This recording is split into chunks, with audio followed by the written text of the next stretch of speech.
My father accused me of stealing money from his safe and kicked me out. I was cut off completely. Years later, my brother found the missing money hidden in the basement. Now my father wants us to get over it. I'm 29 now, but this all started a decade ago back when I was 19. Still living at home, still naive enough to believe that family had your back no matter what. I grew up in a pretty average suburban neighborhood, the kind where everyone's lawn is trimmed just enough to pass HOA inspection, and people wave at each other more out of habit than warmth. Our house had 3 bedrooms, a finished basement, and a detached garage that my dad insisted on locking like it was Fort Knox, even though there was barely anything in there worth stealing. My parents had been married for 22 years at that point, though the last 5 of those were nothing but simmering arguments and cold shoulders.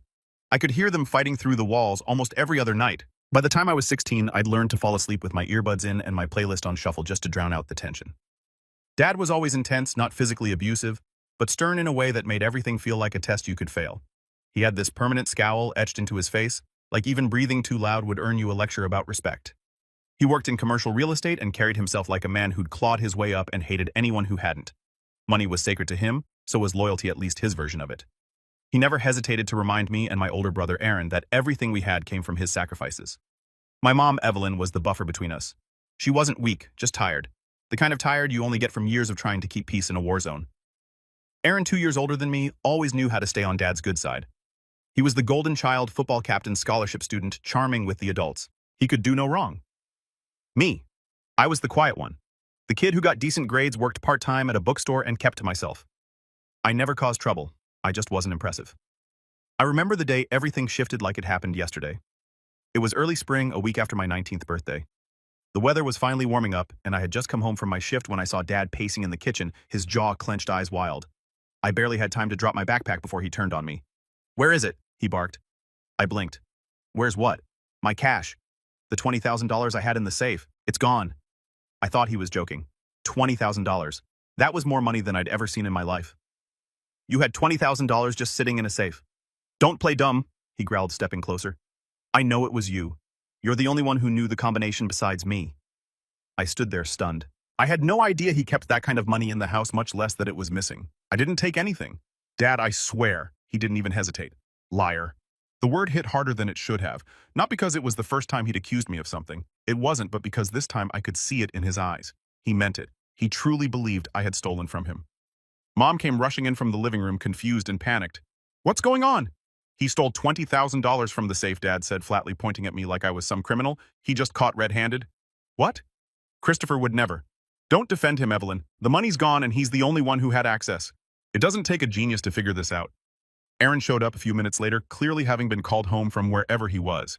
He looked between us confused, then said nothing. Not a word. Just stood next to Dad with that same skeptical look he always gave me when he thought I was being overdramatic. I tried to defend myself. I begged him to listen. I even offered to let them check my room, my bank account, everything. But it didn't matter. Dad had already decided I was guilty. Mom didn't say much after that. She just looked defeated, like something had finally broken inside her. Aaron stayed silent. And that silence was somehow worse than anything else. That night, Dad told me to pack my things and leave. I wasn't welcome under his roof anymore. I had nowhere to go.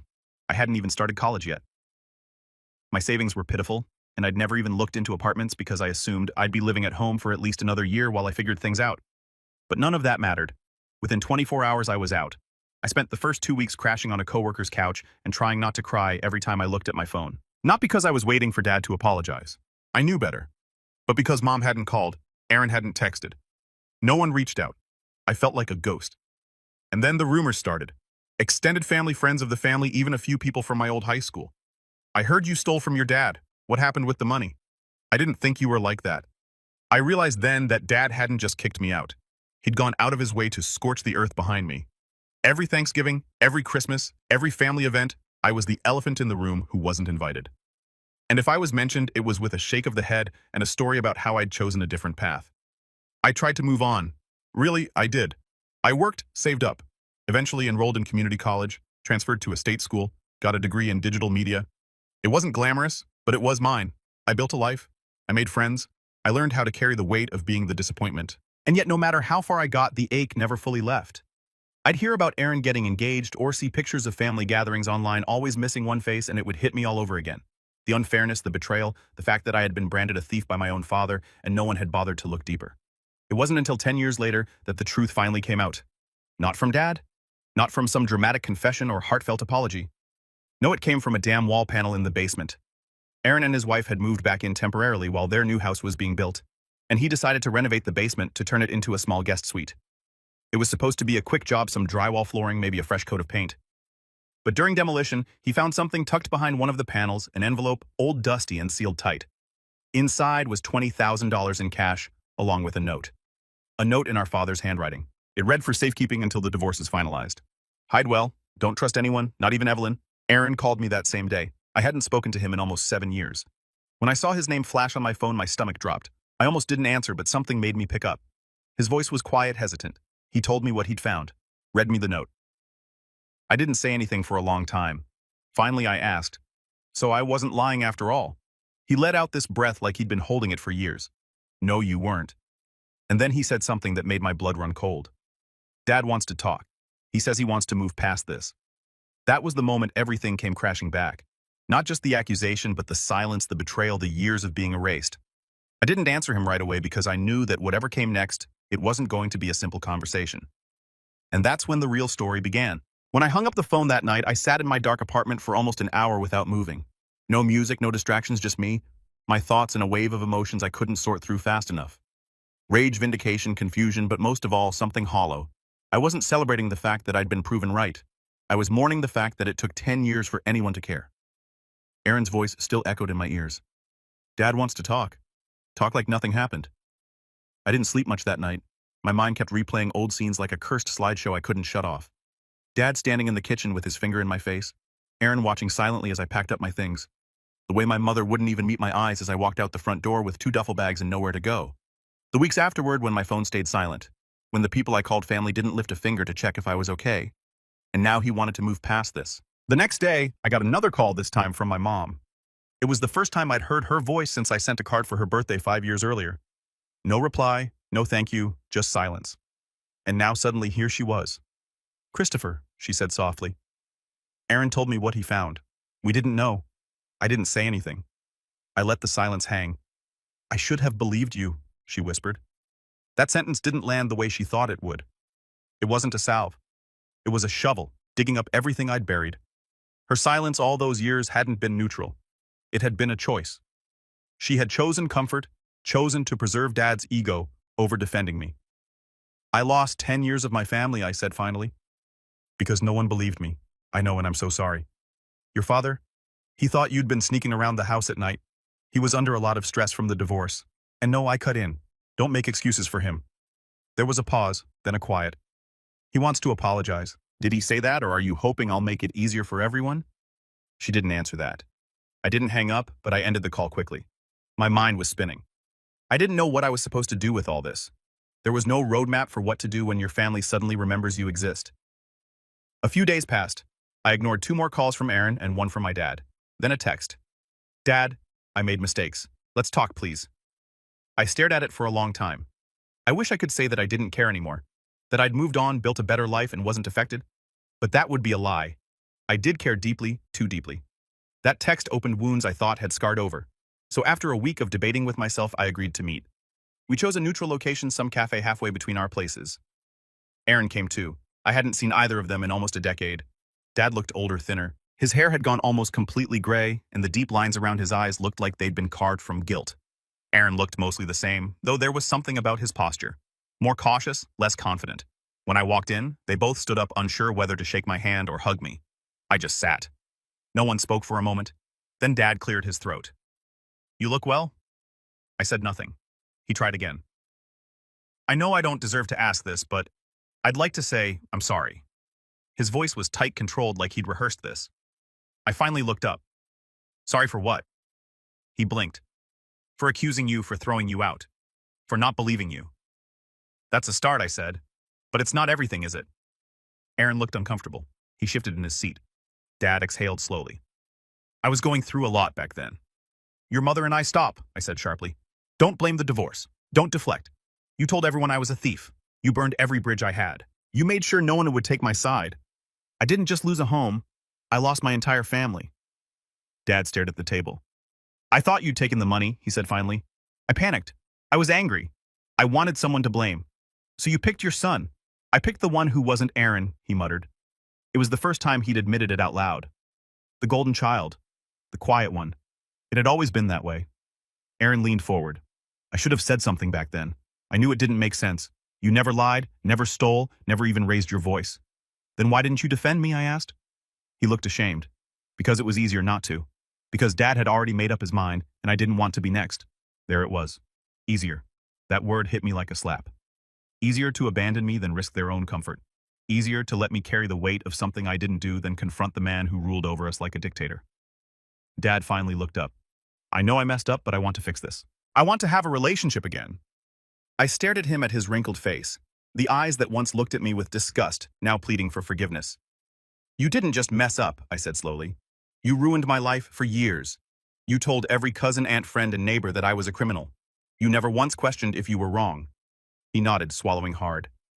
I know, and I'll spend the rest of my life making it up to you if I have to. The rest of his life like that was a check he could write. I didn't give him an answer. I just got up, said I needed time, and left. But the story didn't end there because 2 weeks later, I found out something that pushed everything past the point of no return. I was grabbing lunch with my cousin Rachel, one of the only family members who'd ever quietly messaged me over the years, even if it was rare. She'd heard about the discovery in the basement and wanted to catch up. It was the first time I'd seen her in person since I was 19. We were halfway through lunch when she said something that stopped me cold. You know your dad told everyone he filed a police report back then? I froze. He what? Yeah, she said, frowning. He said he had to report the theft to the police for insurance reasons, that you were under investigation. I remember my mom freaking out about it. She said your name would be blacklisted forever. I stared at her. My hands felt numb. There had never been a police report, at least not one I knew of. When I got home, I did some digging, called the precinct, requested any records associated with my name from that year, and there it was. A report filed under my name listing me as the primary suspect in a domestic theft of $20,000 signed by my father. I wasn't charged because there was no evidence, but it was there, a shadow that had followed me for years without me knowing. It explained why I'd been denied 2 scholarships, why certain jobs never called back, why one landlord suddenly ghosted me after running a background check. He hadn't just thrown me out. He branded me and never told me, never apologized for that, never rescinded it. The next time he called, I didn't pick up. He left a voicemail chipper and casual, as if we were easing back into a relationship. Said he was thinking of having a little family dinner, that Aaron and his wife would be there, and Mom was excited to see me again. I sat there listening, seething. The man who destroyed my reputation, who left me broke alone and lied to everyone I ever cared about, was now planning dinners like we were some wholesome sitcom family. But he didn't know I knew about the report. He didn't know I was already calling lawyers. And he didn't know that this time I would be the one writing the story. I wasn't going to scream. I wasn't going to beg. I was going to be quiet, strategic, and devastating. Because if they thought 10 years of silence was painful, they were about to learn what real consequences felt like. After I found that police report, something shifted inside me. Not just anger, though, yes, there was plenty of that, but a deeper realization, the kind that forces you to see your life with new eyes. For 10 years, I thought the worst of it was the exile, the cold shoulders, the empty phone screen. But now I understood it had gone much further. My own father had deliberately planted a legal stain on my name, one that followed me silently through job applications, rental agreements, scholarships, and internships like a shadow I never knew I had. I stayed up that night combing through every memory with a magnifying glass. That one internship I was shortlisted for and never heard back. The apartment application that was under review until suddenly it wasn't. The random questions on background checks that always caught me off guard. It all connected now. I hadn't just been downed, I had been sabotaged. The next morning I printed out the police report and laid it flat on my kitchen table. I stared at it for a long time. It was surreal seeing my name under a list of suspects with a signature from my father at the bottom like a final stamp of betrayal. No charges, no follow-up, just the existence of the accusation lodged into the system like a splinter. That's when I decided I wouldn't let this be the end of my story. I wasn't going to let a decade of silence and sabotage define me. But I also knew I needed to be strategic. I couldn't let my emotions steer the wheel. I'd done that before, and all it got me was heartbreak and isolation. This time I'd move carefully, quietly like he did. I started with my own name. I requested every background check I could run on. Myself paid for the full reports and combed through them. Sure enough, that report came up again and again. No criminal record, but a flag in the system. A filed but uncharged domestic theft case tied to my name. I consulted with a lawyer, someone I found through a friend in the nonprofit sector. She was sharp, patient, and had this calm way of talking that made you feel like nothing was impossible. This is going to take time, she told me after reading the documents. But it's not irreversible. She explained the steps. A petition to expunge or seal the report, possibly a defamation case if we could prove malicious intent, especially since I was a minor when it happened. The statute of limitations would make that part tricky, but the emotional damage was real and potentially provable. In parallel, I started journaling, not for a lawsuit for me. For the first time in years, I let myself write down what happened. The night I was kicked out. The months I lived on a friend's couch. The job interviews where I smiled through my teeth trying not to look desperate. The Christmas Eves. I spent eating boxed mac and cheese while scrolling through pictures of my family gathered around a tree without me. At first, the journaling felt awkward, then cathartic, then addictive. I didn't know it yet, but that journal would become the foundation of something far bigger. In the months that followed, I focused on rebuilding not just my name, but my sense of self. I poured my energy into work. At the time, I was freelancing as a video editor for small businesses and indie creators. The work was inconsistent, but meaningful. I decided to rebrand myself. New portfolio, new pricing, new clients. I worked nights, weekends. Said yes to everything I could handle. For the first time in a long while, I started to feel useful. That summer, I took on a documentary editing project for a local filmmaker who was doing a piece on restorative justice.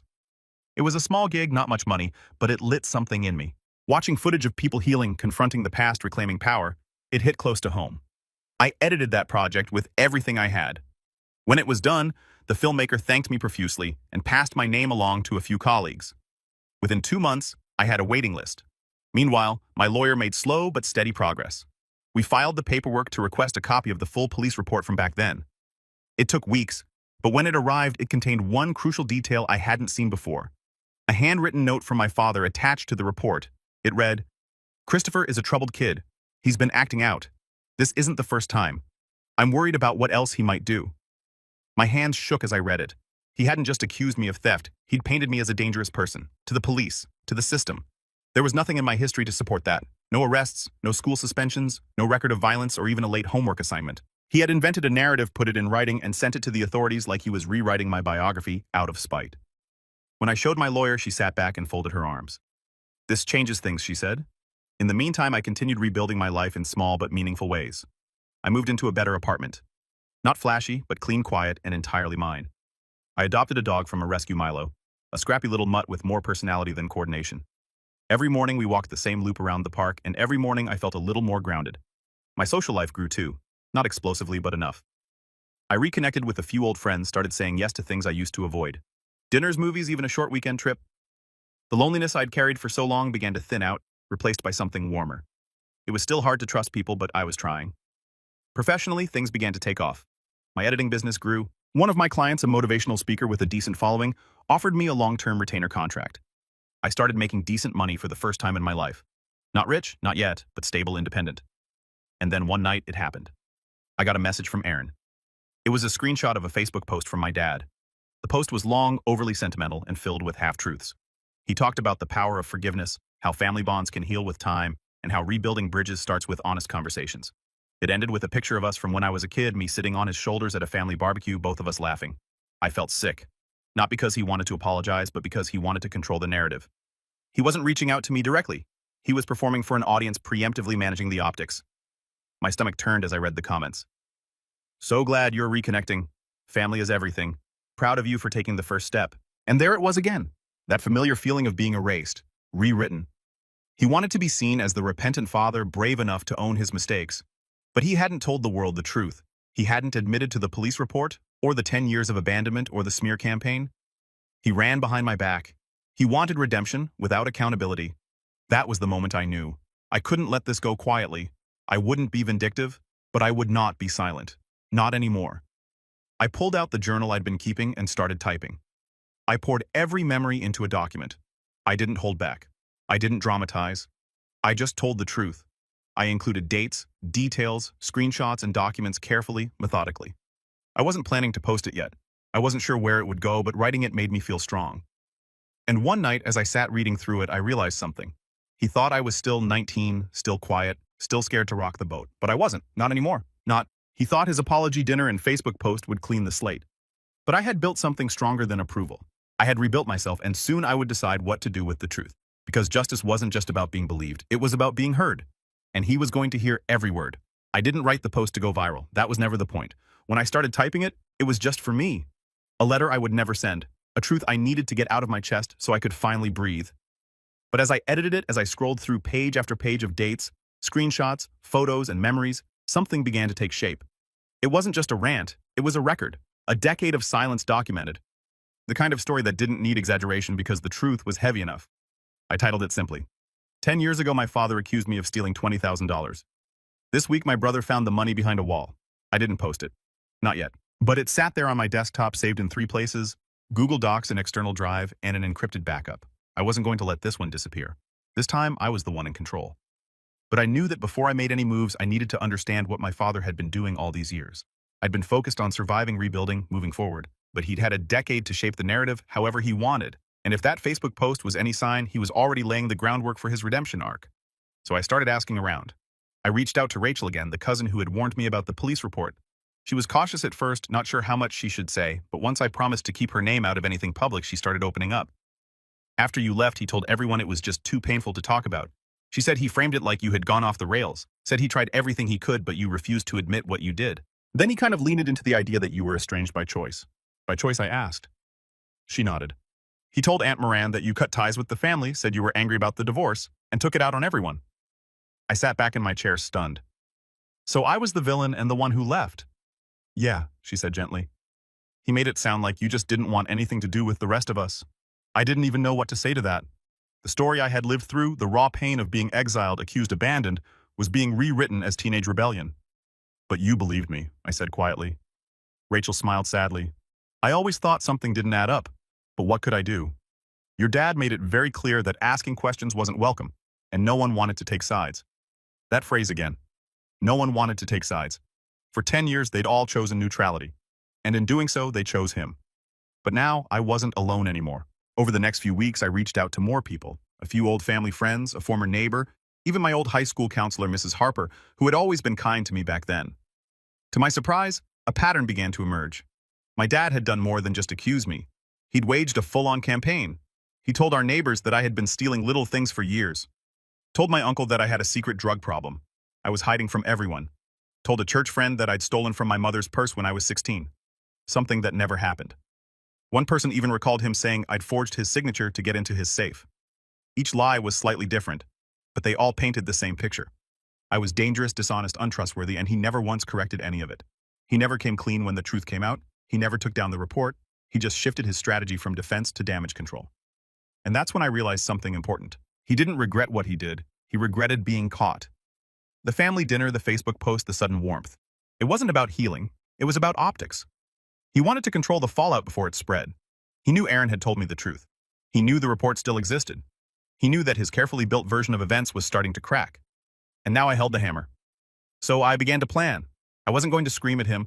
I wasn't going to show up at his house or stage some dramatic confrontation. That's not how he operated. He didn't scream. He didn't throw punches. He moved in whispers and rumors and quiet conversations behind closed doors. So I would beat him at his own game. The first step was legal. With the help of my lawyer, we filed a formal petition to have the police report sealed and removed from all publicly accessible databases. It would take time, but we had a solid case, especially with the discovery of the money and the note in his handwriting. Aaron was willing to sign a sworn statement confirming when and where he found it. The second step was personal. I drafted a letter to the family, not emotional, not dramatic, just factual. I laid out what happened, the accusation, the report, the consequences. I included photos of the note. Aaron found a copy of the police report and a brief message. I'm not writing this for sympathy. I'm writing it because for 10 years I lived with the consequences of a lie. I deserve the right to tell the truth. I didn't send it yet. I waited because the third step, the most important one, was the setup. I needed a moment of gathering something public enough to make silence feel like complicity. And wouldn't you know it, that opportunity came gift-wrapped. Aaron's wife Julia was planning a baby shower, their first child. She invited the whole extended family, even me. At first I thought about declining. I didn't want to taint their moment with the undercurrent of all this history. But Aaron called me and insisted. You should be there, he said. Your family, no matter what he says. I agreed, on one condition. That Dad wouldn't be warned. Aaron hesitated. Are you planning something? I'm planning the truth, I said. Nothing more. The baby shower was set for mid-June. A picnic-style event at a local park-rented pavilion, catered food, the works. A lot of extended family planned to attend. People I hadn't seen since I was a teenager. People who still looked at me like a ghost when they saw me in public. I decided that would be the day I set the record straight. I printed 25 copies of my letter, stapled each one, neatly tucked them into a plain envelope marked, "Please read before leaving." Then I showed up. I didn't make a scene. I didn't bring up the past. I smiled, shook hands, congratulated Julia, brought a gift. I sat at a table with some cousins and made polite conversation. I helped stack plates when the wind picked up. My father was there, of course. He gave me a strange smile. He didn't approach, but he watched me like he was waiting for a bomb to drop. And near the end of the party, when people were beginning to gather their things, I quietly handed out the envelopes, one per family. I didn't say what it was, I just smiled and said, "Take this with you. Please read it when you have time." Some people opened them immediately, others waited. But within 10 minutes, I saw the ripple begin. Eyes widened, mouths fell open. People looked from the paper to my father, then back to me. He noticed. Of course he did. He started moving toward me fast. His jaw was tight, his hands clenched. "What did you do?" he hissed. I didn't flinch. I told the truth. "This is a private matter." "No," I said. "You made it public the moment you told everyone I was a thief. You're trying to destroy this family." "No, I'm reclaiming my name." He looked like he wanted to explode, but the eyes on him stopped him. For once, he was the one under scrutiny. For once, the whispers weren't about me. I didn't stay long after that. I said goodbye to Julia and Aaron, thanked them, and walked away calm, steady, unshaken. That night, my inbox filled up with messages. Some were apologies, some were shocked questions, some were silent hearts or crying emojis, but every single one said the same thing. I had no idea. And that was the point. Not revenge, not rage, recognition. The truth was out. But the fallout, that was still coming. And I wasn't done yet. The baby shower changed everything. Not instantly, not in some cinematic explosion of yelling and apologies, but in the quiet ripple effect way that truth always does. One envelope at a time. One conversation at a time. It spread not just among my extended family, but through the entire ecosystem my father had carefully built over the past decade. The neighbors, the old family friends, family, the church group he liked to boast about during Sunday coffee hour. Everyone who had heard his version of the story that I was a selfish, ungrateful son who betrayed him and left the family now had mine in my own words with receipts. But I wasn't done, because while emotional vindication was healing, there was still the matter of my name legally and professionally. The sealed police report had been damaging in ways I was only just starting to understand. My lawyer had begun tracking down places where that incident might have silently interfered with opportunities. Internships that passed me over. Housing applications that mysteriously stalled. In one case, a small media company I'd applied to 5 years ago admitted off the record that a flagged background check was the reason they didn't move forward, even though my qualifications had stood out.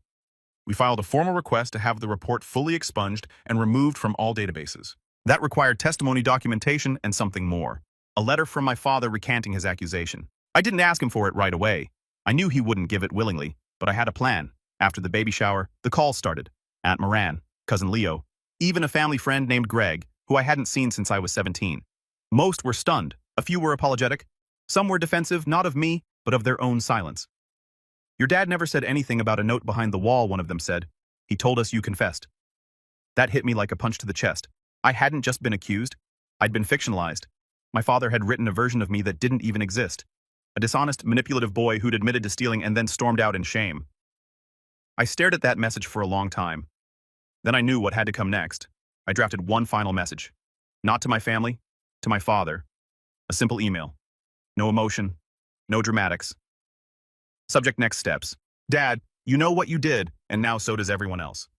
But this isn't over. Attached is a statement I need you to sign. A formal retraction of the accusation you made in 2015, including the note you left behind the wall. We will be submitting this, along with the motion to have the police report fully sealed and removed. This is the bare minimum. If you refuse, we'll proceed without your cooperation. But that path will include a public defamation case, which I've already begun preparing with my lawyer. I've collected enough evidence, police documents, character statements, messages, sworn testimony to make a very strong case. If this goes to court, the details will become public record. I don't want that. But I won't be your ghost anymore. You have 5 business days to respond." I didn't expect a reply. But 3 days later, I got one. A single PDF, signed, dated. No apology. But it was done. We submitted the retraction with our petition. Within 3 weeks, the report was sealed permanently. Any trace of it was scrubbed from my background. Legally, professionally, digitally. It no longer existed. And with that, I had everything I needed. But I wasn't finished yet. The last part of my plan was quiet, intentional, permanent. I'd spent the past year rebuilding my life, my career, and my identity. I had a portfolio full of successful projects, a growing roster of clients, and a reputation for precision and professionalism. But now I wanted to use my voice for something more. I launched a podcast, just a small one. No sponsors, no flashy intro, just me, a microphone, and stories. Real stories. The first episode was titled "The Son Who Was Erased." I didn't use names. I didn't need to. I told my story. From the day I was accused to the couch I slept on to the dog I adopted to the wall panel in the basement. I included every beat of the journey, not to shame anyone, but to show people what it's like to be cut out of your own family without a second thought. The episode went viral, Not overnight, but slowly, one share at a time. People wrote in with their own stories, being accused, abandoned, misunderstood. Some told me they'd reached out to their siblings for the first time in years. Others said they'd finally stood up to a parent who had manipulated them for decades. I hadn't meant to become a voice for anyone else, but somehow I had. And that became the final act of my revenge. Being heard, not as a victim, not as a lost son, but as a man who rebuilt himself from ashes and turned betrayal into something meaningful. My father never responded to the podcast, but I heard through the grapevine that his church quietly removed him from the community outreach committee, that a few family friends stopped returning his calls, that his name wasn't quite as golden anymore. He didn't lose everything, but he lost control. And for a man like him, that's worse than losing money. I saw him once more a few months later by chance in the grocery store. He spotted me near the produce aisle. Our eyes locked for a second. He gave me a faint nod. I didn't nod back. I turned, paid for my groceries, and walked out into the bright afternoon without looking back. I didn't need anything else. Not his guilt, not his apology, not even his silence. Because I had something stronger. My truth, my life.